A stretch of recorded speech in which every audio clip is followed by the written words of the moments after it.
다 함께 찬송 시간까지 했습니다. 은혜와 영광의 찬송 63페이지 시편 23편으로 찬송하겠습니다.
시편 119편 64페이지 시편 119편 같이 찬송하겠습니다.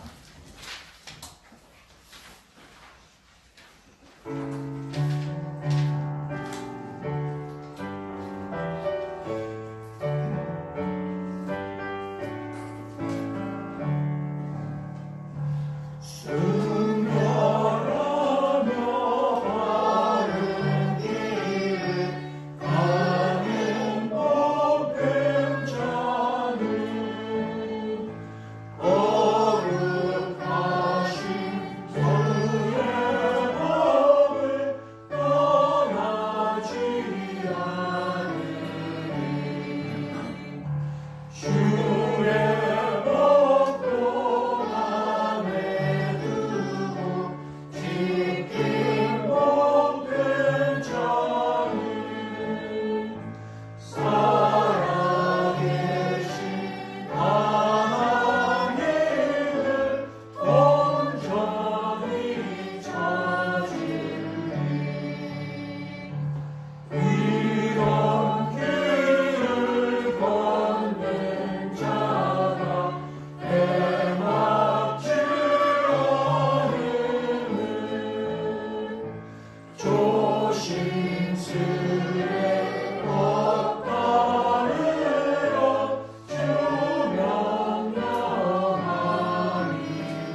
마지막으로 36페이지 예수 죄인의 친구 되시니 같이 찬송하겠습니다.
시간 다 함께 기도하겠습니다.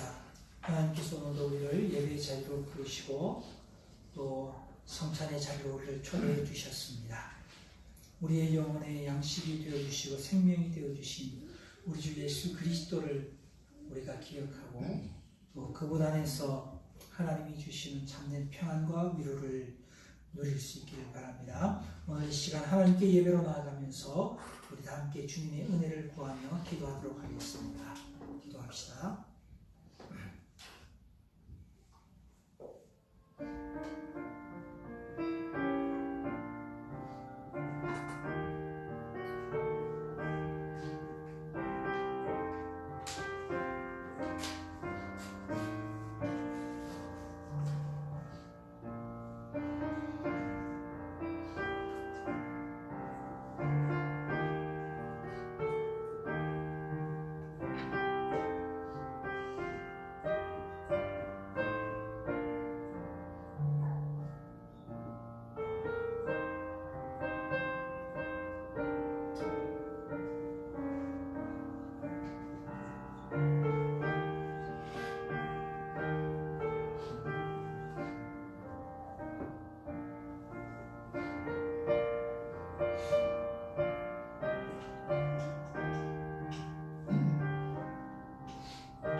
거룩하고 자비로우신 하나님 아버지, 주님의 은혜와 사랑을 감사합니다.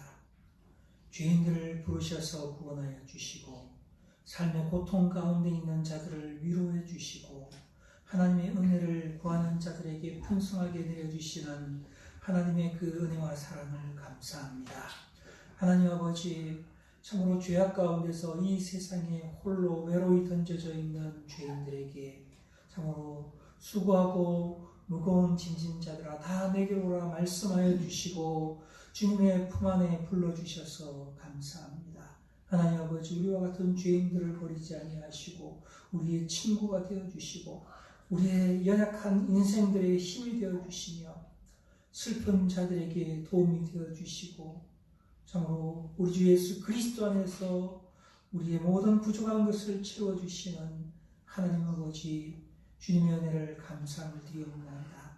하나님 아버지, 주의 백성들을 기억해 주시옵소서.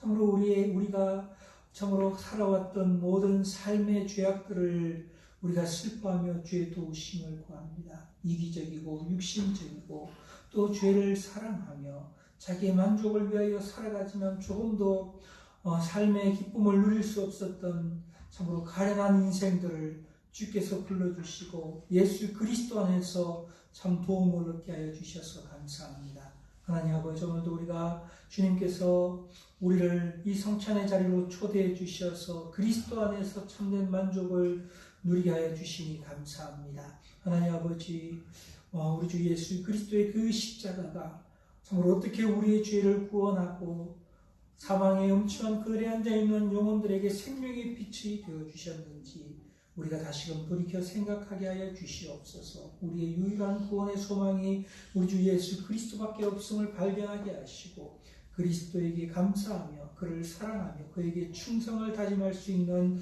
우리 성도들 되게 해주시기를 빌고 원하옵나이다. 하나님 아버지 흩어져 있는 우리 백성들을 기억해 주시고 또 하나님께 나와 예배하는 이 자리에 주께서 완악한 우리의 마음을 부드럽게 하시고 죄로 더러워진 심령을 정결케 하시고 어두워진 눈을 뜨게 해주셔서 참으로 믿음의 눈으로 우리 주 예수 그리스도를 바라볼 수 있는 놀라운 은혜를 우리 가운데 베풀어 주시옵소서. 오늘 이 예배를 주님께서 받아주시고 영광 받으시기를 간절히 빌고 원하오며 우리 주 예수 그리스도의 이름으로 기도드리옵나이다. 아멘. 우리 다 함께 일어서셔서 찬송가 138장으로 찬송하겠습니다.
우리 시간 다 함께 기도할 때에 사도신경으로 신앙 고백하겠습니다. 전능하사 천지를 만드신 하나님 아버지를 내가 믿사오며 그의 아들 주 예수 그리스도를 믿사오니 이는 성령으로 인하여 하사 동정녀 마리아에게 하시고 본디오 빌라도에게 고난을 받으사 십자가에 못 박혀 죽으시고 장사지 사망에 죽은 자 가운데서 다시 살아나시며 하늘에 오르사 전능하신 하나님 우편에 앉아 계시다가 저리로서 사도와 죽은 자를 심판하러 오시리라. 성령을 믿사오며 거룩한 은혜와 성도가 수를 통하는 것과 죄를 사하여 주시는 것과 몸이 다시 사는 것과 영원히 사는 것을 믿사옵나이다. 아멘. 자리에 앉으셔서 찬송 165장으로 찬송하겠습니다.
하나님 아버지,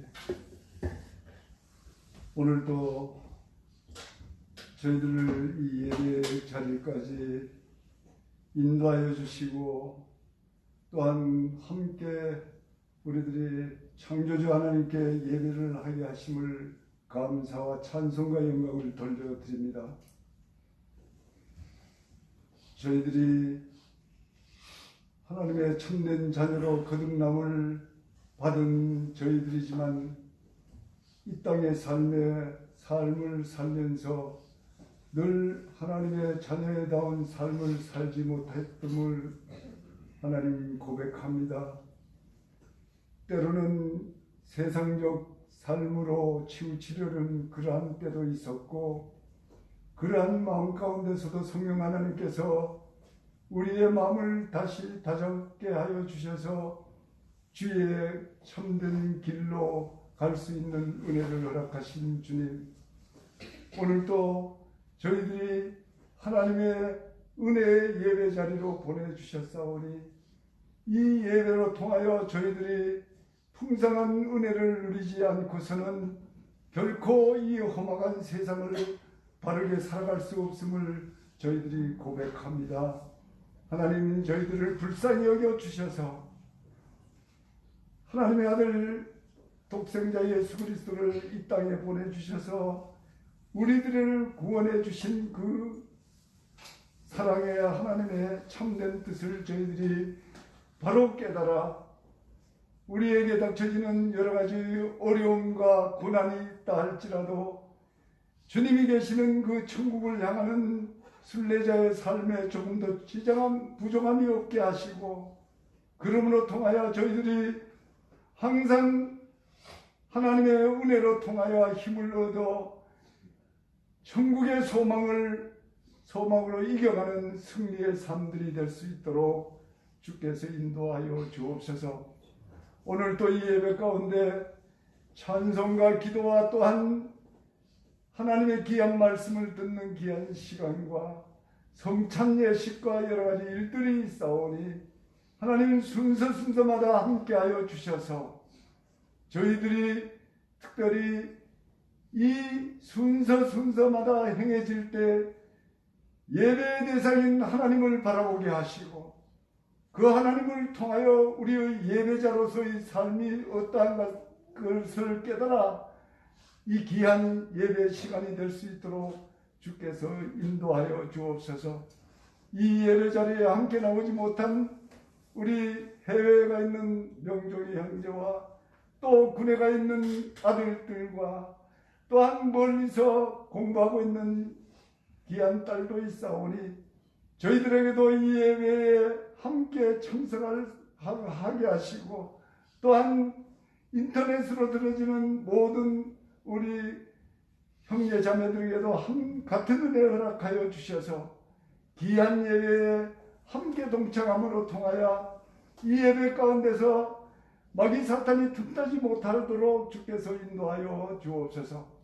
특별히 말씀을 전하는 주의 종을 붙들어 주셔서 하나님의 귀한 진리의 말씀을 바르고 올바르게 전할 때에 듣는 저희들은 하나님 말씀하옵소서, 저희들은 듣겠나이라는 그러한 심정으로 말씀을 들어 우리의 삶 가운데 적용할 수 있는 놀라운 은혜도 허락하여 주옵소서. 이 예배 가운데 마귀 사탄이 틈타지 못하게 하시고 온전히 하나님께만 홀로 영광을 돌릴 수 있는 귀한 예배 될 수 있도록 주께서 인도하여 주옵소서. 예수 그리스도의 이름으로 기도드립니다. 아멘.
우리 함께 하나님 말씀 읽겠습니다. 하나님 말씀은 구약성경 창세기 12장 10절에서 20절 말씀 읽겠습니다.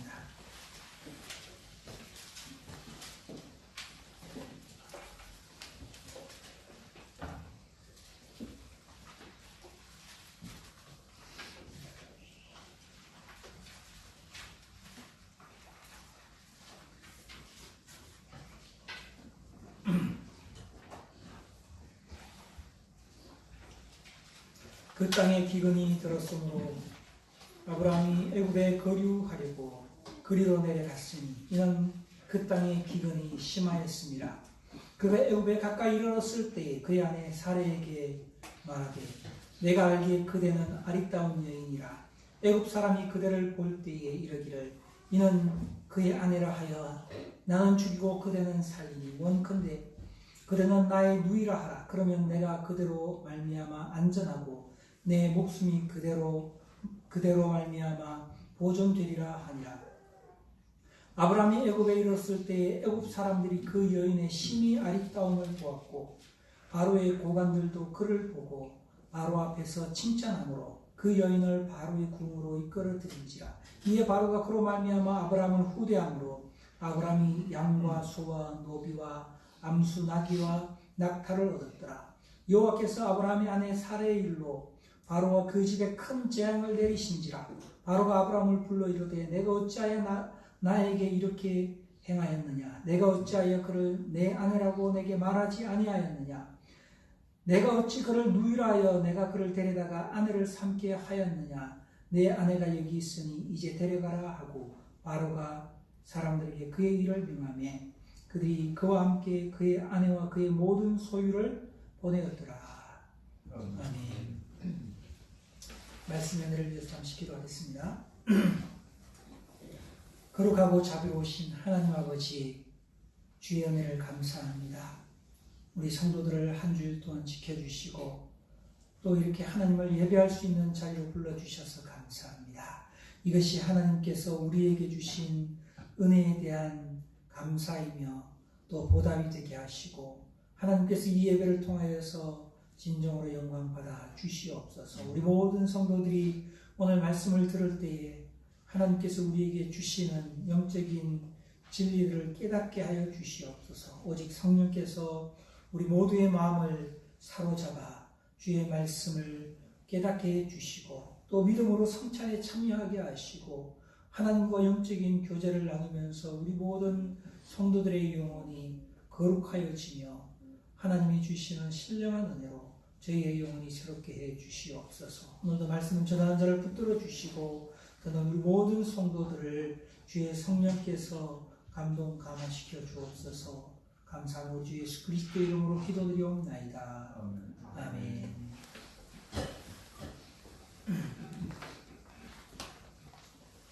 우리가 창세기 12장으로부터 시작해서 하나님께서 아브라함을 부르신 일들을 생각하고 있습니다.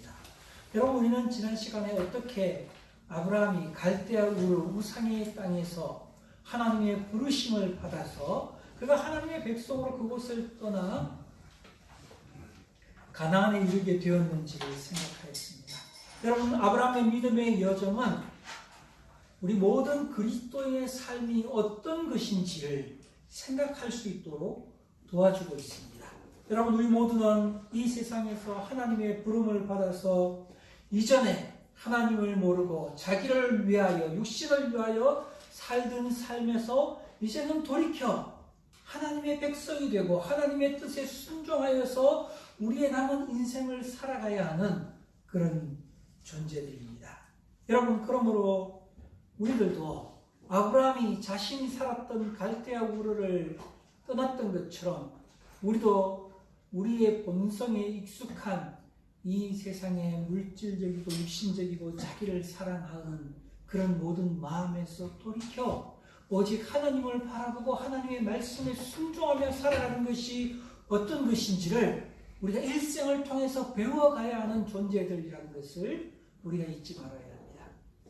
때때로 사람들은 이런 영적인 삶의 본질을 잊어버리고 자신의 인생을 어느 정도 살고 또 이 세상을 살아가는 지혜와 힘이 있다고 생각하면서 그것을 의지해서 살아가려고 하는 그런 사람들이 있습니다.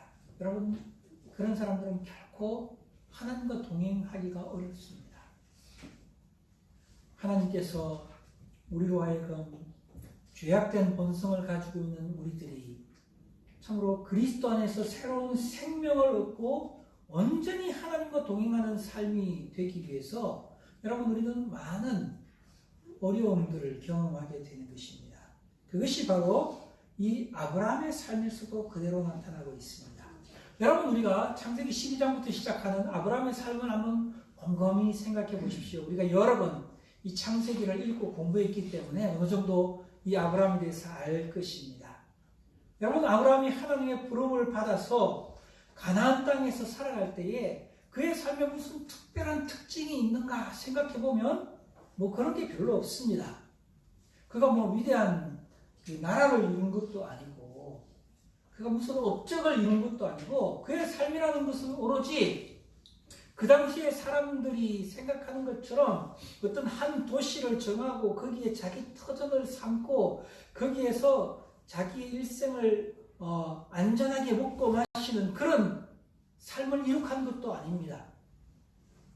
그의 삶은 오로지 자기의 가족과 또 종들과 함께 하나님이 말씀하신 그 땅 가나안에서 소와 약대와 양떼를 몰고 이리저리 옮겨 다니면서 일생을 그렇게 유랑민으로서 나그네로서 그 땅에서 살아간 것 외에는 아브라함의 삶에 특별한 것이 없습니다. 여러분, 아브라함은 그냥 나그네로서 살아가는 삶이 그의 그 외적인 삶의 전부입니다. 그런데 여러분, 우리가 주목해야 될 것은 그 가운데 아브라함은 무엇을 배웠는가 하는 것입니다. 아브라함은 하나님의 부르심에 순종해서 갈대아 우르를 떠나서 가나안까지 왔지만, 그러나 이 아브라함은 그렇다고 해서 자신이 하나님의 백성으로서 모든 것을 온전히 깨닫고 하나님의 뜻대로 살아갈 수 있는 그런 사람이 된 것은 아닙니다. 이 가나안 땅에서 유랑민으로 살면서 아브라함이 배운 것은 그 삶의 많은 위기의 순간순간마다 어떻게 하나님의 인도하심을 받고 그리고 하나님의 말씀에 순종하며 살아가야 하는지 하나님께 순종하는 법을 배웠던 것입니다. 여러분, 우리들은 이와 같은 아브라함의 삶을 보면서 우리들도 우리가 정말 일생을 통하여서 배워야 할 것이 있다면, 내가 뭔가 내 사업과 그리고 내 직장에서 열심히 노력을 해서 업적을 이루면 그것이 하나님께 영광이 될 것이다 라는 그런 화만한 생각을 버려야 합니다. 그것은 하나님이 정말 원하시는 것이 아닙니다. 하나님이 원하시면은 인간이 이룩할 수 없는 놀라운 일들을 하나님 스스로 행하실 수 있습니다. 하나님이 정말 원하시는 것이 무엇인가 하면 이 땅에 있는 모든 인생들이 인생의 주인이 누구이신지를 깨닫고 그 하나님을 사랑하고 하나님이 원하시는 대로 하나님의 뜻에 순종하면서 하나님께 영광 돌릴 줄 아는 하나님의 친백성으로 우리가 성장하는 것입니다. 여러분, 우리는 아브라함의 삶에 뭐 특별한 것이 없지만 그러나 그는 그런 삶을 살았다는 것을 우리가 알 수 있습니다. 그래서 여러분, 아브라함은 어떻게 불렸는가 하면 하나님의 친구라고 불렸습니다. 하나님의 친구라고 불렸다는 것은 그가 그의 일생을 통하여서 하나님을 얼마나 가까이 하고 그리고 하나님의 말씀에 순종할 줄 알고 하나님과 동행할 줄 알고 자신의 인생의 모든 목적을 하나님께 영광 돌리는 그런 삶을 살았다는 것을 나타내 주는 말입니다. 여러분, 우리들도 우리의 인생을 살고 난 다음에 내가 정말 하나님의 친구로서 살았다, 하나님은 나의 가장 친한 친구였다, 이렇게 고백할 수 있는 그런 인생이 되어야 우리가 정말 인생을 바로 살았고 우리의 인생이 정말 성공한 인생이며 행복한 그런 사람이라는 것을 나타낼 수 있는 것입니다. 여러분, 아브라함이 이렇게 참 광야에서의 삶을 살면서 유랑민으로 오가는 삶을 살았지만, 그러나 이 아브라함도 그런 유랑민의 삶 가운데서 하나님의 뜻을 깨닫고 배우고 하나님께 순종하기 위해서는 그의 삶의 어려운 순간들을 지나야 했습니다. 아브라함이 믿음의 조상이라고 그가 그냥 자기의 삶에서 아무런 어려움 없이 하나님과 동행한 것은 결코 아니었습니다. 여러분, 오늘 우리가 읽은 말씀, 이 창세기 12장 10절 말씀부터 20절 말씀에 보면은 아브라함의 삶에 있었던 아주 중요한 사건을 우리에게 가르쳐 주고 있습니다. 그런데 이 사건은 결코 유쾌한 사건이 아닙니다. 도리어 아브라함의 가장 약하고 부끄러운 모습이 오늘 본문의 말씀에 나타나 있습니다. 약속의 땅에서 그가 기근을 만나게 되었고, 기근을 인하여서 아브라함은 자신의 가족을 데리고 어쩔 수 없이 애굽으로 내려가게 되었는데, 그곳에서 아브라함은 자신의 아내를 잃어버리고 빼앗기고 부끄러움과 수치를 당하는 그와 같은 일들이 일어났습니다. 여러분, 우리들은 아브라함이 이 애굽에서 경험한 이 사건이 그의 삶에 왜 일어났고, 이것을 통해서 하나님은 아브라함에게 무엇을 가르치셨는가 하는 것을 우리는 말씀을 통해서 배워야 합니다. 여러분, 그리고 우리들도 우리의 삶에서 우리가 뭐 다 아는 것 같지만, 여러분, 하나님 앞에서 살아야 하는 영적인 삶을 우리는 배워야 하는 것입니다. 여러분, 그렇다면 오늘 본문의 말씀 가운데서 우리가 먼저 생각할 것은 아브라함이 애굽으로 내려간 것이 옳은 일인가 하는 문제입니다. 먼저 이 문제를 생각하는 것은, 사람들은 흔히 아브라함이 이 가나안에서 기근을 만났을 때에 애굽으로 내려간 것이 잘못된 것이다. 왜냐하면 하나님께서는 가나안 땅을 그에게 약속해 주셨기 때문에 기근이 있다 할지라도 그는 이 가나안 땅에 계속 머물렀어야 한다라고 말하는 사람들이 있기 때문입니다. 여러분, 물론 그럴 수도 있습니다. 그가 두 번째 기근 때에는 내려가지 않습니다. 여러분, 그런데 이 당시에 아브라함의 삶을 생각해 보면 아브라함이 애굽으로 내려가는 것은 그가 불신앙해서 그렇게 한 것이 아니라 어느 면에서 아주 자연스러운 선택이었다는 것입니다. 여러분, 그 땅에 기근이 심하게 들었습니다. 여러분, 아브라함이 이 가나안에서 기근이 들게 되면 아브라함만 어려운 것이 아니죠. 그 가나안 땅에 살고 있는 모든 사람이 힘든 것입니다. 여러분, 우리들은 야곱의 때에 기근이 심하게 들었을 때에 어떤 일이 일어납니까? 그 가나안에 살던 모든 사람들의 양식을 구하기 위해서 애굽으로 내려가는 그런 것들을 보게 됩니다. 여러분, 이 당시 아브라함 당시의 애굽은 그렇게 애굽이라는 나라가 아주 철저한 왕권이 확립되어서 국경을 튼튼하게 지키는 그런 세상이 아니었고, 누구든지 자유롭게 오고 갈 수 있는 그런 곳이었습니다. 여러분, 만약에 아브라함이 가나안에 계속 머물렀다면 그가 이 기근을 견딜 수 있었을까 생각해 보면 그렇지 못했을 것입니다. 왜냐하면 기근이 들면 누구나 어렵습니다. 이 가나안에 있는 도시에 살고 있는 자기의 땅을 차지하고 있는 사람들이 자신들도 먹고 살기 힘든데 이 유랑민들에게 양식을 과연 나눠줄 것인가? 여러분, 나눠줄 수가 없는 것입니다. 그렇기 때문에 아브라함도 자신의 부족민들을 살리기 위해서는 그 당시에 유일한 곡창지대였던 이 애굽으로 내려가는 것이 그에게 자연스러운 선택이었을 것입니다. 여러분, 그래서 아브라함이 애굽으로 내려가게 되는데, 여러분, 그런데 이 애굽은 양식이 있는 곳이었지만, 그러나 이 아브라함에게는 그것이 그의 삶에 큰 시험을 가져다주는 시험의 장소였습니다.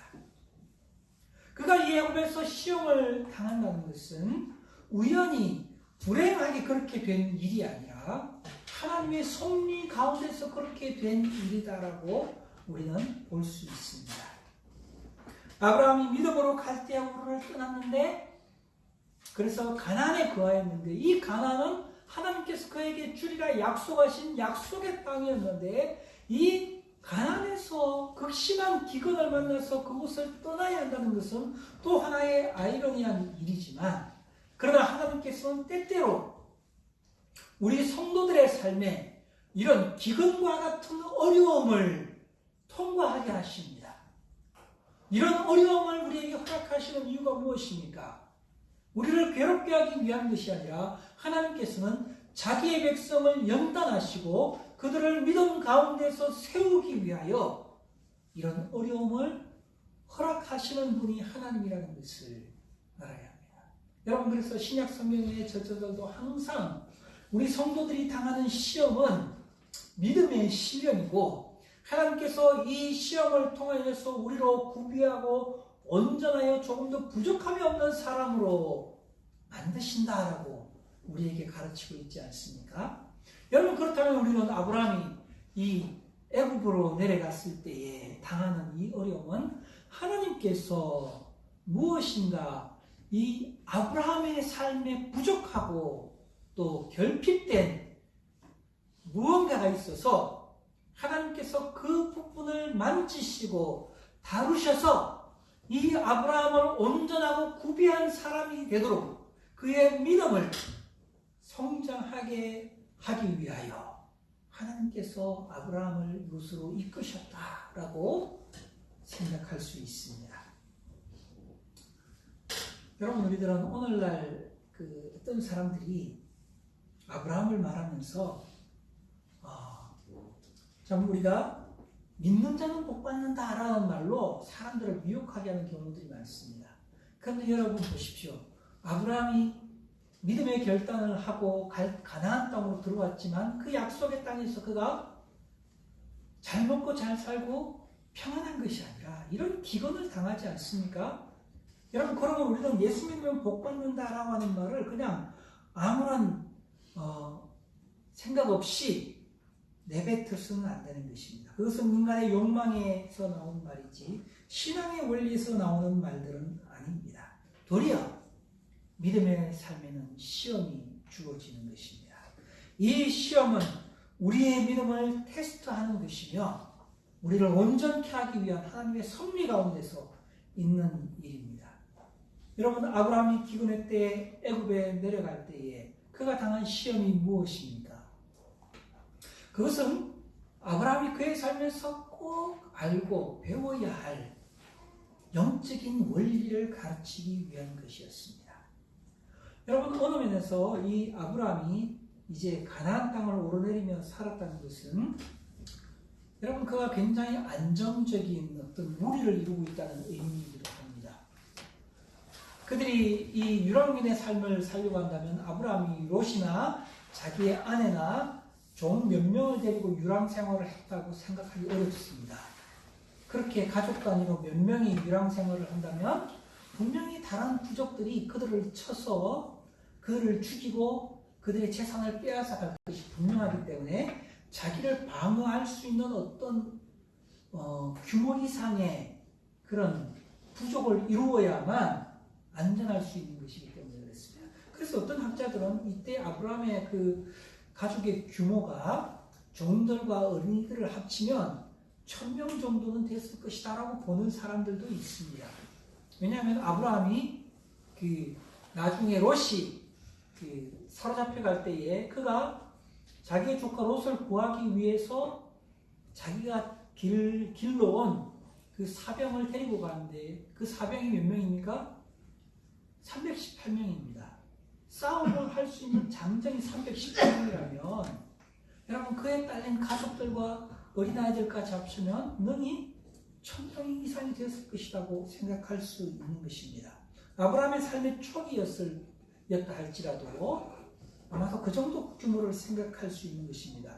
여러분, 그렇다면 아브라함은 그냥 한 개인이 아닙니다. 한 부족의 족장이라고 말할 수 있습니다.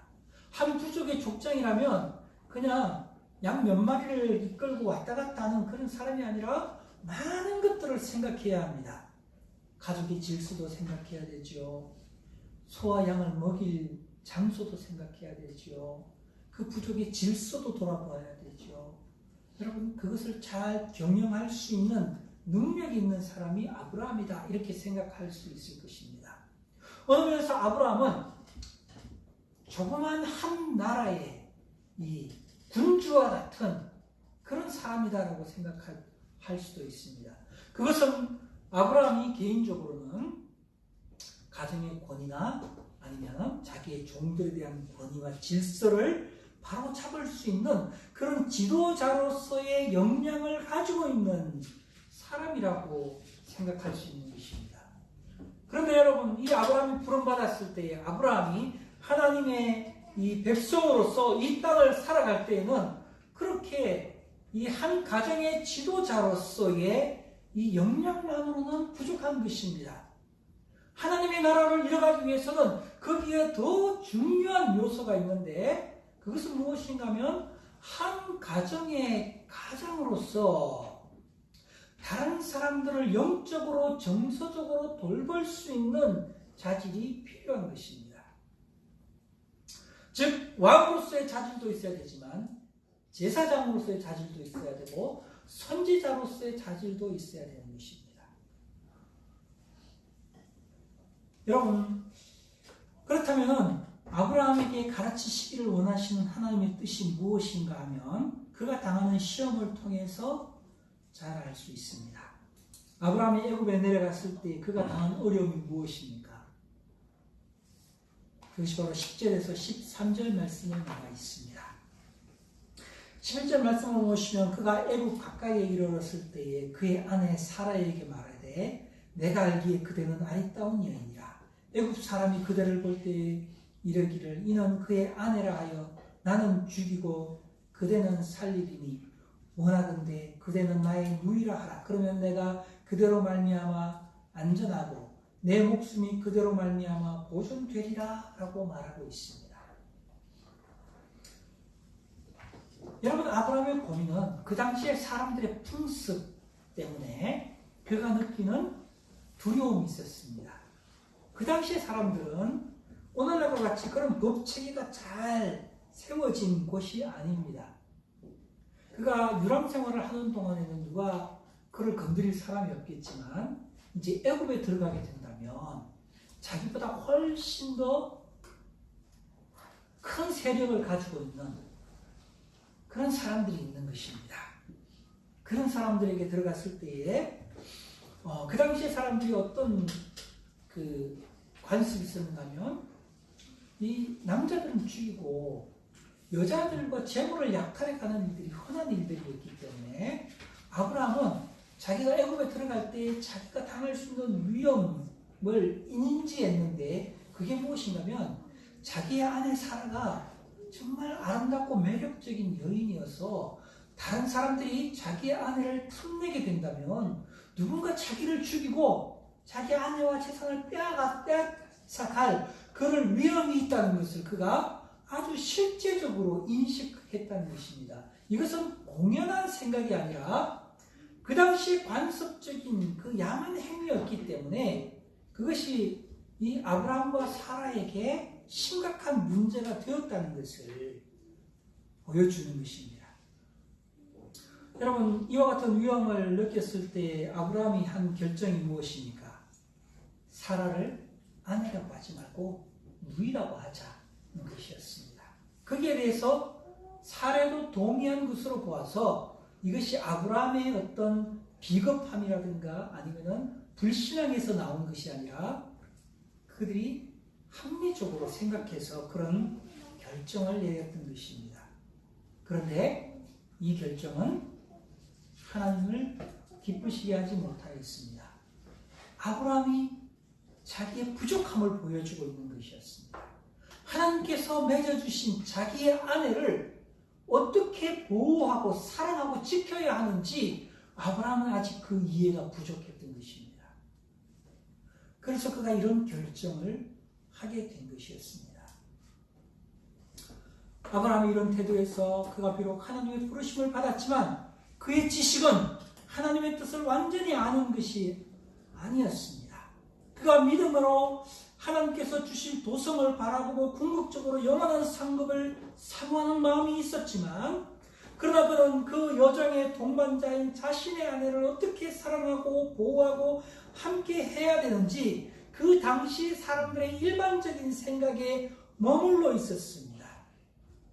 그렇기 때문에 이것은 아브라함이 하나님의 백성으로서 그 땅에서 하나님의 도를, 하나님의 백성으로서의 그 삶의 도를 보여주어야 할 사람으로서 그에게 부족함이 있었기 때문에 하나님은 이 부분을 반드시 아브라함에게 가르쳐야 했던 것입니다.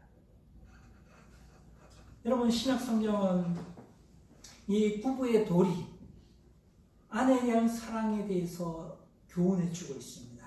에베소서 5장에서는 이렇게 25절에 이렇게 말합니다. 남편들아 아내 사랑하기를 그리스도께서 교회를 사랑하시고 위하여 자신을 주심같이 하라고 그렇게 말하고 있습니다. 비록 이것이 신약에서 이렇게 교훈되고 있지만 이 원리는 하나님께서 아담과 하와를 처음 창조하셨을 때에, 그들을 부부로 맺어주실 때에 믿는 자들의 삶에서 반드시 있어야 할, 그들이 배워야 할 삶의 가장 중요한 원리였습니다. 가정이 하나님을 믿고 사랑하는, 그래서 하나님의 뜻을 구체적으로 실현하는 장소로서 제일 먼저 있어야 할 일이 무엇인가 하면 부부가 서로 이렇게 신뢰하고 사랑하는 것이고 남편이 아내를 보호하는 것이었습니다.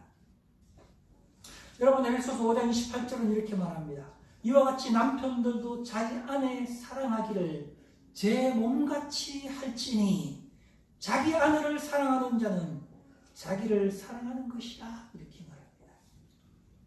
비록 여러분, 아브라함이 그 시대의 유목민으로서 살아가고 있지만 그는 하나님을 믿는 사람으로서 그 당시 사람들의 풍습을 따라서 아내를 대하는 것이 아니라 하나님의 백성으로서 자기의 아내를 자기 몸처럼 사랑할 줄 아는 그런 사람이 되어야 했던 것입니다. 골로새서 3장 19절은 남편들아 아내를 사랑하며 괴롭게 하지 말라고 했습니다. 그런데 남편들이 아내를 괴롭게 하는 경우들이 너무나 많습니다. 여러분, 이것이 아브라함이 자기와 자기의 그 가족들을 보호하기 위해서 나온 생각이지만, 그러나 이것은 자기의 아내인 사례를 희생시키고 그녀를 곤란하게 하고 그녀를 매우 괴롭게 하는 일이었습니다.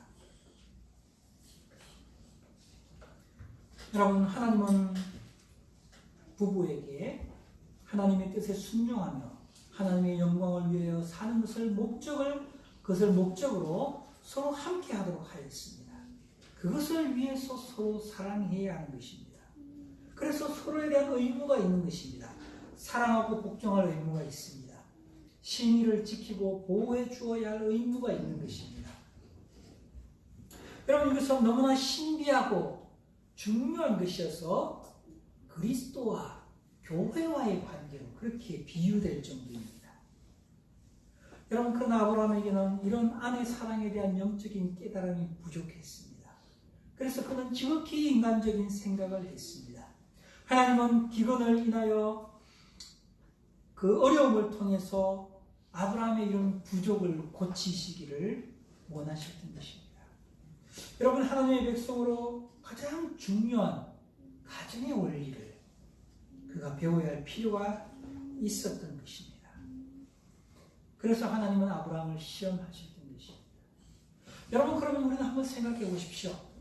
우리는 내가 예수 믿는다고 하나님을 믿고 살아간다고 생각하면서 내가 하나님의 뜻에 순종하겠다 이렇게 말하면서 우리는 성경도 열심히 읽고 기도도 열심히 하고 또 경건 생활도 열심히 하면 내가 잘하고 있는 것이다 하고 생각하겠지만, 여러분, 그 모든 삶이 하나님께서 이루신 기관인 자기의 가정에서 자기에게 주신 아내를 사랑하지 못하고 남편을 사랑하지 못한다면 그런 경건이 다 무슨 소용이 있습니까?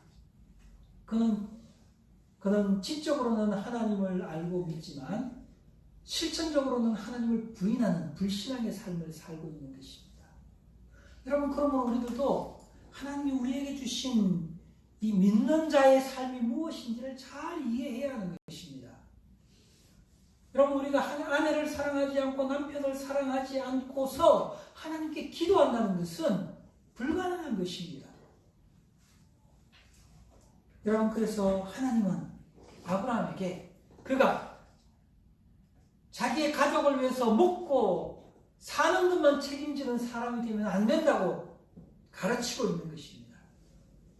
자기 아내를 사랑하고 자녀들을 사랑하고 그를 영적으로 돌보고 함께 할 수 있는, 그래서 자기에게 있는 모든 가족들이 한 마음으로 하나님의 영광을 위해서 서로 협력하고 서로 힘을 다해서 하나님 앞에서 살아갈 수 있는 그런 가정을 이루어야 되는 것입니다. 그리고 그런 교회를 이루어야 되는 것이 우리가 이 땅에서 배워야 할 가장 중요한 그리스도인의 삶의 원리인 것입니다. 이것을 행하지 않고 뭐 다른 걸 행하겠다고 하는 것이 우리에게 합당치 않은 것입니다. 하나님께서 아브라함에게 제일 먼저 가르치기를 원하시는 것이 바로 그것이라는 것을 여러분, 우리가 깊이 인식해야 합니다. 여러분, 두 번째로 우리가 생각할 것은 아브라함이 성숙하는 데는 시간이 걸렸다는 것입니다. 아브라함이 그렇게 하나님의 부름을 받고 계시를 받아서 갈대아 우르 모든 것을, 세상의 모든 것을 다 버려두고 떠날 정도의 사람이면 우리는 그가 신앙적인 면에 있어서 성숙하고 완전한 사람이라고 생각할 수 있는데 그렇지 않다는 것입니다. 아브라함도 자신의 삶에서 모르는 것이 많이 있었고 그가 그것을 배우는 데는 오랜 시간이 걸렸습니다. 여러분, 우리는 아브라함이 이 애굽에서만 그런 것이 아니라 나중에는 가나안 땅에서도 똑같은 실수를 반복하는 것을 보게 됩니다. 그가 한 번의 어떤 이런 경험으로 다 배운 게 아니라 그가 똑같은 실수를 반복하는 모습을 보여주는 것을 보아서 우리는 참 우리에게 중요한 이 삶의 원리를 우리의 삶에서 정말 올바로 배우고 그것을 깨닫는 데는 시간이 걸린다는 것입니다. 아브라함이 애굽에 내려갔을 때 그들은 자신들이 걱정하고 예상한 대로 바로의 신하들이 사례를 아내로 달라고 요구하는 일들이 일어났습니다. 여러분, 이때 사례의 나이가 몇 살인가? 아브라함은 75세가 되었어야 하란에서 가나안으로 내려오지 않았습니까? 한 몇 년을 더 지났을 것입니다. 그러면은 사례의 나이는 아브라함보다 10살이 적습니다. 그러면은 사라가 몇 살이죠? 65세가 넘었을 것입니다. 65세에서 몇 살 더 먹었을 것입니다.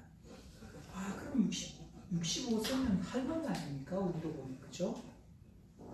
이렇게 나이가 많은데 어떻게 이런 일이 있을 수가 있는가? 라고 우리는 의문이 생깁니다. 그러나 여러분, 그 당시의 사람들이 우리보다 훨씬 더 오래 살았다는 것을 우리가 생각해야 되고, 그리고 사례는 아직 아이를 낳지 않은 사람이었고, 아마도 그녀는 아브라함의 아내였기 때문에 다른 여자보다 훨씬 더 거친 일을 많이 하지 않았을 것 같고요. 그리고 또 한 가지 생각할 것은 그 당시의 미의 기준은 오늘날의 미의 기준과 다르다는 것입니다. 즉, 우리는 젊고 날씬한 어떤 오늘날의 이 젊은이들을 미인으로 생각하는 경향이 있겠지만 그 당시의 사람은 우리와 전혀 다른 미의 기준을 가지고 있었기 때문에 사람은 그 당시의 기준으로 봤을 때는 정말 미인이었을 것입니다. 여러분, 그래서 아브라함도 자기 아내에게 어떻게 말합니까? 그는 아리따운 여인이라, 그대는 아리따운 여인이라고 말하고 있습니다. 그리고 14절 보면 애굽에 이르렀을 때 애굽 사람들이 이 사례를 보고 심히 아리따움을 보았고 그 소문이 바로의 왕궁에까지 전해졌다. 그렇게 이야기하고 있습니다. 여러분, 바로와 그의 신하들이 바보가 아닌 이상 할머니처럼 보이는 여자를 아내로 맞이하겠다고 청할 리가 만무합니다. 많은 재산을 주고 사례를 데려갈 리가 없죠.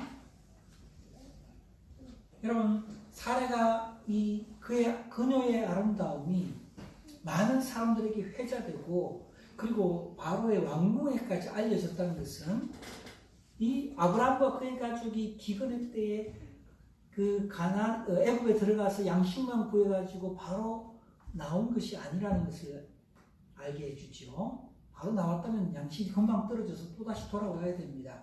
그렇기 때문에 기근이 있는 동안에는 애굽에 머무는 것이 그들에게 가장 안전한 길입니다.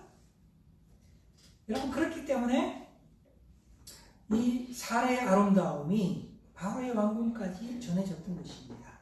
그 결과 그들이 염려하던 일이 일어났습니다. 아브라함은 자신의 아내 사례를 바로의 왕궁으로 보내야 했습니다. 그리고 많은 선물을 받았습니다. 16절 말씀을 보면 아브라함이 양과 소와 노비와 암수, 나귀와 낙타를 얻었더라, 이렇게 말해주고 있습니다. 여러분, 그런데 우리는 여기서 아브라함의 심정을 생각해 보아야 합니다. 여기서 아브라함이 재물을 받고 애굽을 나와서 잘 살았다라고 이야기한다면 아브라함은 정말 나쁜 사람이고 그는 믿음의 조상이 될 수 없었을 것입니다. 비록 그가 하나님의 구원의 경륜에 대한 이해가 부족했고 자신이 살고 있는 그 시대의 풍습과 그 관습을 뛰어넘어서지 못하는 연약함이 있었지만, 그러나 오늘 이야기를 조금 더 생각해 보면 아브라함이 자신의 아내 사례를 보내고 난 다음에 그가 자신이 받은 그 재물을 기쁘게 받아들였을까 생각해 보면 그렇지 않을 것 같습니다. 그는 자신의 안전을 생각해서 아내를 유일하고 속이면 아무 일 없을 것이라고 생각했지만, 그러나 막상 그 거짓말이 자기의 아내를 빼앗기는 일들로 나타나게 될 때에 그는 비로소 자신의 아내를 사랑하되 이런 방식으로 사랑해서는 안 된다는 것을 깨달았습니다. 그는 아내를 빼앗기고 나서 자신의 모든 재산이나 종들보다 더 귀한 것이 생명의 유업을 함께할 존재로서의 자기 아내가 그 모든 것보다 더 귀하다는 것을 뒤늦게 깨닫게 되었을 것입니다. 소중한 것을 잃어버리고 나서야 그 귀중함을 더 깊이 깨닫는 것이 바로 우리 인생의 어리석음입니다. 아브라함은 인생의 고비를 지나면서 이런 사실을 배우게 되었습니다. 여러분, 우리도 우리의 삶에서 이런 진리를 배워나가고 성장해야 합니다. 흔히 우리들은 자신의 가장 가까이 있고 가장 소중한 사람을 가장 소홀히 대하는 죄를 짓습니다. 여러분, 아브라함도 그런 부족함이 있었는데 하나님께서는 아브라함에게 그것을 가르치기 위하여 사례를 그의 곁에서 떠나보내게 하심으로 아브라함이 하나님께서 그에게 주실 유업을, 생명의 유업을 함께 이을 이 사라를 가장 소중한 사람으로 인식하고 깨닫도록 하셨던 것입니다. 여러분, 우리는 이 이야기가 이렇게 끝나는 것이 아니라 이런 어쩔 수 없는 어려운 상황 속에서 하나님께서 어떻게 일하고 계시는지를 보게 됩니다. 17절 말씀을 보시면 여호와께서 아브라함의 아내 사라의 일로 바로와 그 집에 큰 재앙을 내리셨다라고 이야기해 주고 있습니다. 여러분, 우리는 이 재앙이 왜 일어났는지를 생각해 보아야 되겠습니다. 아브라함의 연약함에도 불구하고 하나님께서 그런 일을 하셨겠지만, 그러나 여러분, 하나님이 괜히 이런 일을 하셨을까? 여러분, 우리는 여기에서 아브라함을 조금 더 생각해 보아야 합니다. 여러분, 아브라함은 자기 아내를 잃어버리고 난 다음에 어떻게 했겠습니까? 그가 믿음의 사람이라면 그는 분명히 자신의 이 어려운 처지를 하나님께 가지고 나아가서 기도하지 않았겠습니까? 여러분, 우리가 믿음에 대한 상식적인 생각을 가지고 합리적으로 우리가 판단해 본다면 아브라함은 자신이 아내 대신 얻은 이 재물을 기쁘게 여긴 것이 아니라 그것은 자신의 수치와 부끄러움이었습니다. 그것은 자신의 가족과 종들 보기에도 정말 부끄러운 일이라고 밖에는 말할 수 없는 것이었습니다. 아브라함은 이런 수치와 부끄러움 가운데 이것을 어떻게 했는가 하면 이 일을 두고 하나님께 나아가서 분명히 기도했을 것입니다. 자신의 그 마음의 고통과 수치를 가지고 하나님께 나아가서 그가 밤새 기도했을 것이고 간절히 하나님께 기도했을 것이고 이와 같은 상황 가운데서 자기를 건져주시기를 위해서 기도해야만 했을 것입니다. 하나님께서 그와 같은 아브라함의 기도를 들으셨다는 증거가 무엇인가 하면 하나님께서 바로와 그 집에 큰 재앙을 내리신 것입니다.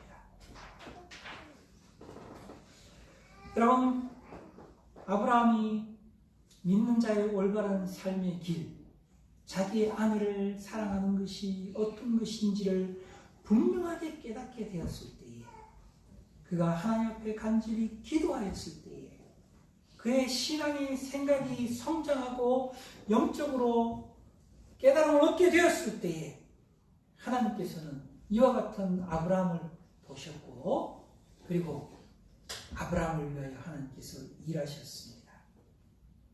여러분, 야고보 사도는 믿는 자의 기도는 역사하는 힘이 있다고 했는데 여러분, 아브라함이 믿음으로 하나님께 기도할 때에 하나님께서 이와 같은 일을 행하셨다고 우리는 생각할 수 있습니다.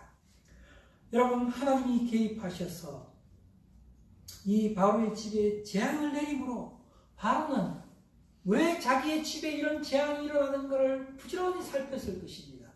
그리고 그는 마침내 이 사례가 아브라함의 누이가 아니라 그의 아내라는 것을 알게 되었고 그것으로부터 모든 것이 잘못되었다는 것을 깨닫고 난 다음에 그가 이제 아브라함을 찾아와서 말합니다. 어찌하여 나에게 이렇게 행하였느냐? 내가 어찌하여 그를 내 아내라고 내게 말하지 아니하였느냐? 내가 어찌 그를 누이라 하여 내가 그를 데려다가 아내를 삼게 하였느냐? 내 아내가 여기 있으니 이제 데려가라고 말하고 있습니다. 여러분, 여기서 바로 가는 말을 보면은 그는 자신이 당한 그 재앙에 대하여서 화를 내고 분노한 것이 아니라 그 재앙 앞에서 어쩔 줄 몰라 하며 아브라함이 거짓말을 했음에도 불구하고 그는 아브라함에게 화를 내지 못하고 원망하고 있는 그런 모습을 보이고 있습니다. 그것은 하나님께서 이 재앙을 통하여서 얼마나 바로의 마음을 두렵게 하고 그를 낮추셨는지를 우리는 보게 되는 것입니다.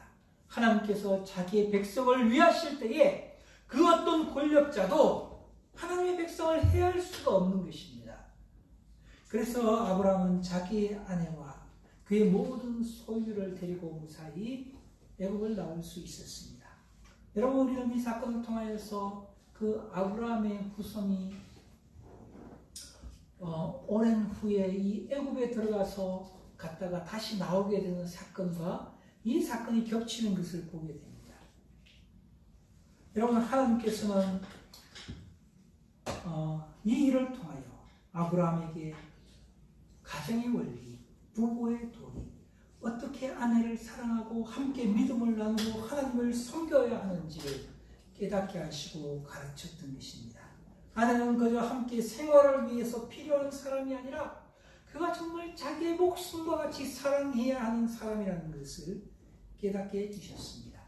여러분, 그래서 베드로전서 3장 7절 말씀은 이렇게 말합니다. 남편 된 자들아, 이와 같이 지식을 따라 너희 아내와 동거하고 저는 더 연약한 그릇이요 또 생명의 은혜를 유업으로 함께 받을 자로 알아 귀히 여기라. 이는 너희 기도가 막히지 아니하게 하려 함이라고 말하였습니다. 여러분, 하나님은 아브라함에게 애굽에서의 불행한 사건을 통하여 그에게 믿음의 큰 원칙을 가르쳐 주셨습니다. 하나님이 세우신 결혼의 신성한 원리를 깨닫게 하셨습니다. 아내를 평생 소중히 여기고 보호하고 사랑해야 하며 생명의 유업을 함께 누릴 수 있는 가장 가까운 도움이라는 것을 알게 해주셨습니다. 아브라함은 큰 대가를 치르고 그것을 배우게 된 것입니다. 여러분, 우리 성도들도 하나님의 가정을 향한 큰 뜻을 깨달아 알아야 되겠습니다. 아내와 남편이 서로를 귀히 여기고 서로를 사랑해야 하며 함께 같은 믿음을 가지고 하나님의 나라의 유업을 누려야 하고 하나님의 영광을 위해서 한 마음과 한 뜻으로 마음을 같이 해서 살아가야 하는 것입니다.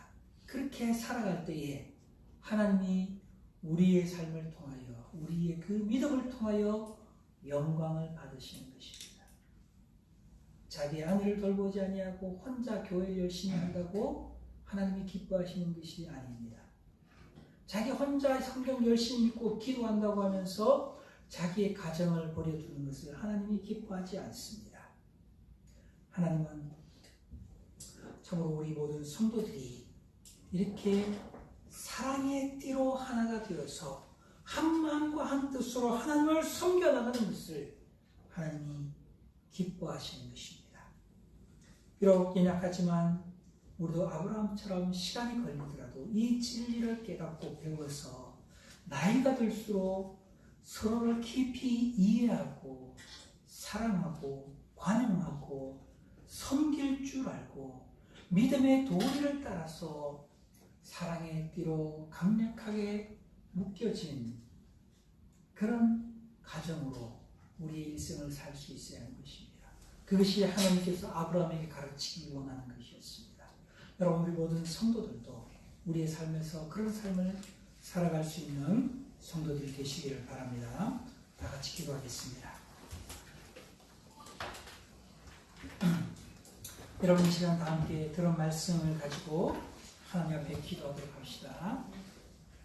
여러분, 우리도 하나님 앞에서 믿음의 삶을 배워야 할 사람들입니다. 겸손한 마음으로 하나님께서 우리에게 가르쳐 주시는 이런 삶의 원리를 배우는 사람이 되게 해달라고 우리 같이 기도하도록 하겠습니다. 다 함께 기도합시다.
우리 함께 성찬을 받기 위하여 찬송하겠습니다. 227장 1절과 2절 찬송을 부르시고 이 성찬을 받도록 하겠습니다.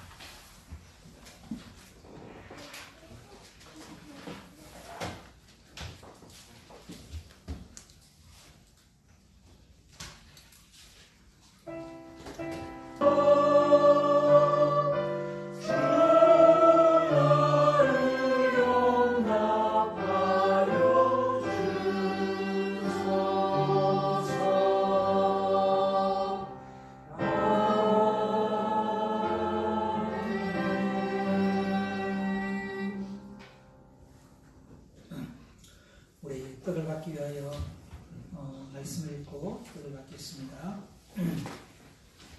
요한복음 6장 53절에서 58절 말씀 제가 읽겠습니다.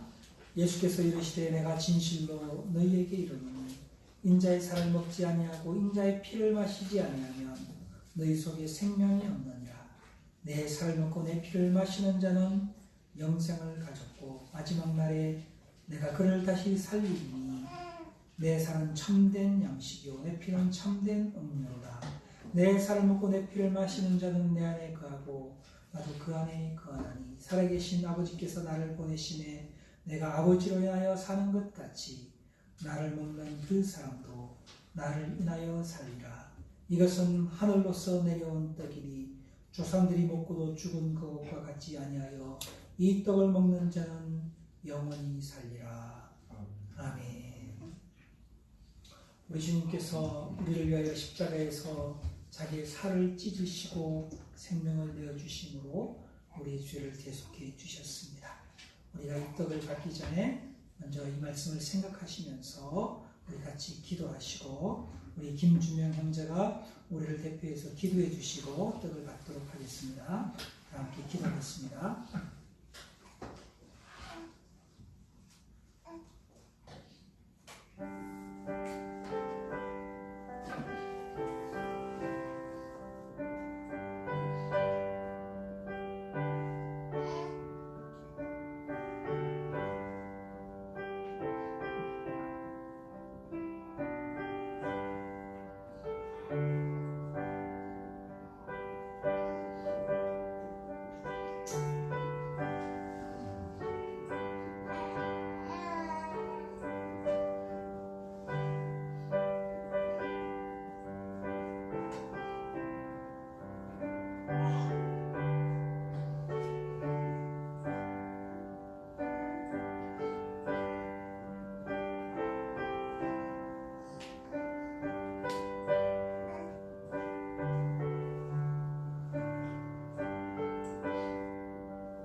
거룩하시고 자비로우신 아버지 하나님 감사합니다.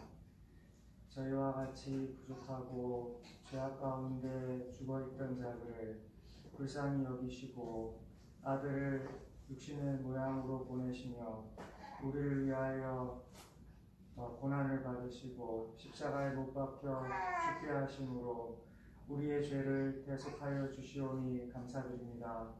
아버지 하나님, 저희들이 예수 그리스도를 믿음으로 말미암아 새로운 생명을 얻게 되었음을 저희들이 하나님께 늘 기억하고 감사하며 아버지 하나님, 저희들이 성찬을 받기를 원합니다. 아버지 하나님, 저희 죄를 위하여 죽으신 예수 그리스도를 저희들이 기억하고 아버지 하나님께 감사하오니 아버지 하나님, 저희들을 받아 주시옵소서. 저희들과 같이 부족하고 아버지 하나님 앞에 설 수 없는 죄인이라 할지라도 아버지 하나님께서 예수 그리스도를 인하여서 저희들을 받아주시고 저희들을 용납하여 주시며 저희들이 새로운 생명을 얻게 되었사오니 아버지 하나님께 감사하는 마음이 이 시간에 충만케 해 주옵소서. 아버지 하나님, 저희들이 예수 그리스도를 먹고 마심으로 영생을 누리는 줄 믿고 아버지 하나님께 나아가오니 아버지 하나님, 저희들 마음 가운데 예수 그리스도로 충만케 해주시고 저희들이 이 떡을 먹을 때 예수 그리스도를 기억하고 하나님께 감사하며 저희들의 몸을 아버지 하나님께 온전히 드리고자 결단하는 시간이 되게 해 주옵소서. 감사드리고 우리 구주 예수 그리스도의 이름으로 기도드렸습니다. 아멘.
우리 주님께서 우리를 죄에서 구원하시기 위하여 십자가에서 자기의 살을 찢으시고 우리를 위해 생명을 주심으로 우리를 구원해 주셨습니다. 우리는 그리스도를 믿어 그의 몸의 지체가 되었고 한 형제자매가 되었습니다. 우리가 그 사실을 기억하면서 우리가 함께 이 떡을 먹겠습니다.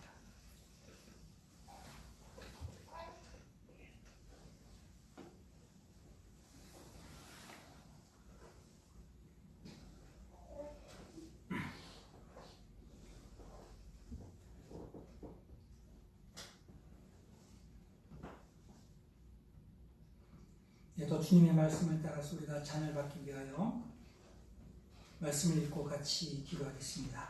이사야 53장 1절에서 6절 말씀. 우리의 전한 것을 누가 믿었느냐? 여호와의 팔이 위기에 나타났느냐? 그는 주 앞에서 자라나기를 연한 순 같고 마른 땅에서 나온 줄기 같아서 고운 모양도 없고 풍채도 없은즉 우리의 보기에 흠모할 만한 아름다운 것이 없도다.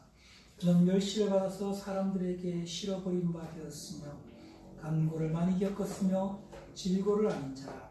마치 사람들에게 얼굴을 가리우고 보지 않음을 받는 자 같아서 멸시를 당하였고 우리도 그를 귀히 여기지 아니하였도다. 그는 실로 우리의 질고를 지시고 우리의 슬픔을 당하였거늘 우리는 생각하기를 그는 징벌을 받아서 하나님께 맞으며 고난을 당한다 하였노라. 그가 찔림은 우리의 허물을 인함이요 그가 상함은 우리의 죄악을 인함이라. 그가 징계를 받음으로 우리가 평화를 누리고 그가 채찍에 맞음으로 우리가 나음을 입었도다. 우리는 다 양 같아서 그렇대하여 각기 제 길로 갔거늘 여호와께서는 우리 무리의 죄악을 그에게 담당시키셨도다. 아멘. 우리 다 함께 기도하겠습니다. 우리 주님께서 우리를 위하여 흘리신 그 보배로운 십자가의 피를 생각하고 그것이 우리의 죄를 정결케 하고 우리에게 생명을 주셨음을 생각하고 감사하면서 우리가 이 잔을 받을 수 있도록 우리 다 함께 기도한 후에 우리 김철환 형제가 우리를 위해서 기도해 주시고 잔을 받겠습니다.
사랑과 은혜와 진리가 충만하신 하나님 아버지, 창세전에 저희를 하나님의 백성으로 하나님 마음속에 품으시고 죄와 허물로 죽은 우리를 위해 그 사랑하시는 아들 독생자 예수 그리스도를 십자가에 내어주사 저희의 죄를 사하시고 그 크고 두려운 하나님의 진노와 영원한 심판에서 구원하여 주신 은혜를 감사드립니다.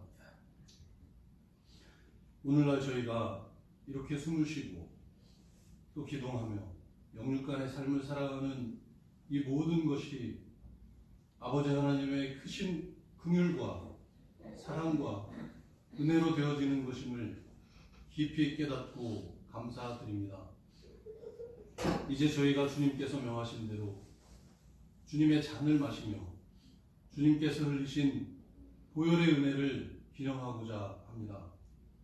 이 시간 주의 성령께서 저희 각 사람의 심령에 임하여 주셔서 주 예수 그리스도의 피의 은혜를 충만하게 하옵시고 저희 속에 뿌리 깊은 죄와 허물들을 사하여 주옵시고 주님께서 이루신 그 온전한 의와 거룩함을 덧입혀 주시기를 기도드립니다.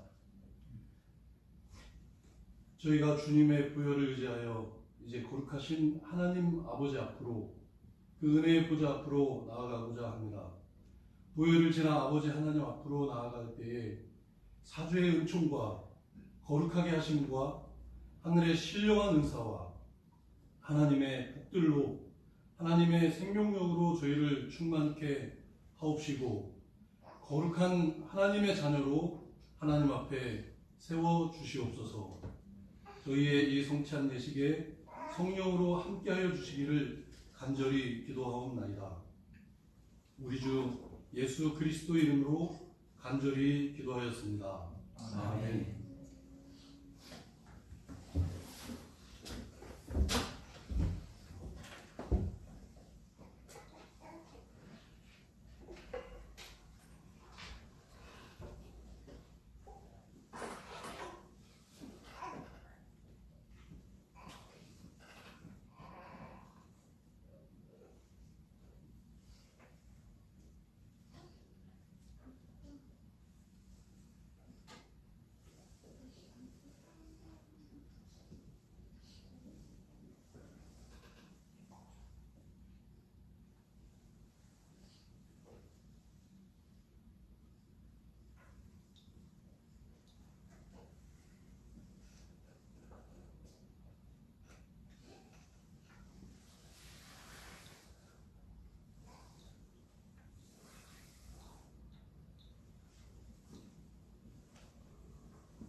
우리 주님께서 십자가에서 흘리신 보혈로 우리의 죄를 정결케 해주셨습니다.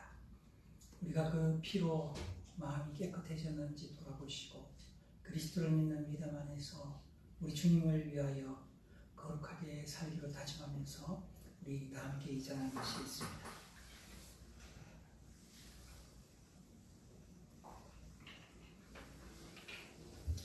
우리 이제 다 함께 일어서셔서 은혜와 영광 찬송 36페이지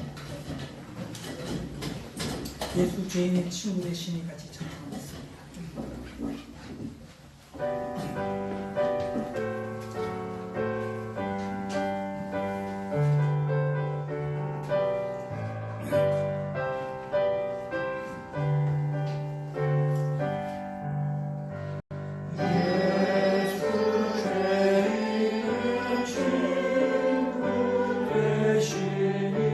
나의 친구 되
주님의 그 놀라우신 은혜와 자비와 사랑을 감사합니다. 우리 주 예수 그리스도를 통하여 우리를 사랑하시고 우리의 죄를 사해 주시며 우리를 하나님께로 인도하여 주셔서 감사합니다. 하나님 아버지, 우리가 인생을 살면서 아직 배워야 할 영적인 진리와 참된 그리스도인의 삶이 있습니다. 하나님 아브라함을 가르치신 것처럼 우리도 가르쳐 주시옵소서. 하나님 아버지, 아브라함이 하나님의 뜻을 깨닫고 기도한 것처럼 우리도 겸손히 하나님께 기도하게 하여 주시옵소서. 그리하여서 참으로 우리가 하나님의 나라에 이르기까지 온전한 사랑을 이루어 주께 영광 돌리는 믿음의 삶을 살 수 있도록 우리 모두를 이끌어 주시옵소서. 지금은 우리 주 예수 그리스도의 은혜와 하나님의 사랑하심과 성령님의 감화, 감동, 위로, 교통 충만케 하심이 우리 주님의 말씀에 순종하며 살아가기를 소원하는 모든 성도들 머리 위에 지금으로부터 영원토록 함께 있을지어다. 아멘.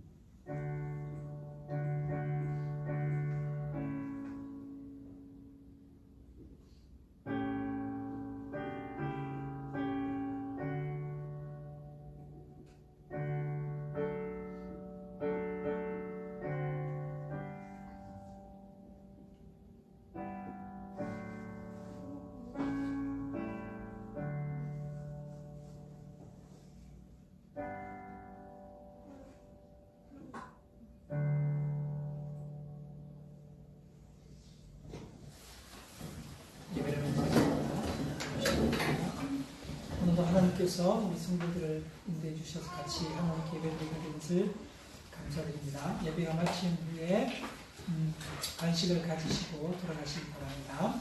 오늘 우리 모임을 기억해 주십시오. 2시간에 우리 주일학교 성경 공부가 있고 5시에 작년 주일학교 성경 공부가 있습니다. 함께 참여하셔서 은혜 나누시길 바랍니다.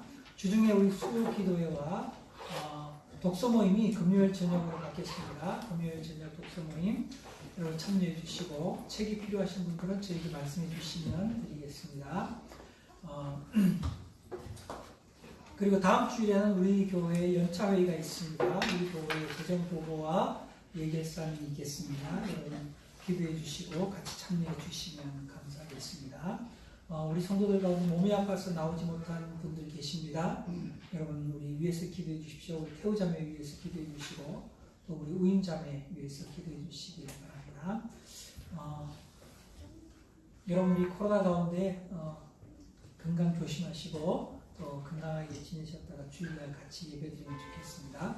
예배를 마쳤습니다. 우리 일어서셔서 서로 인사 나누시겠습니다.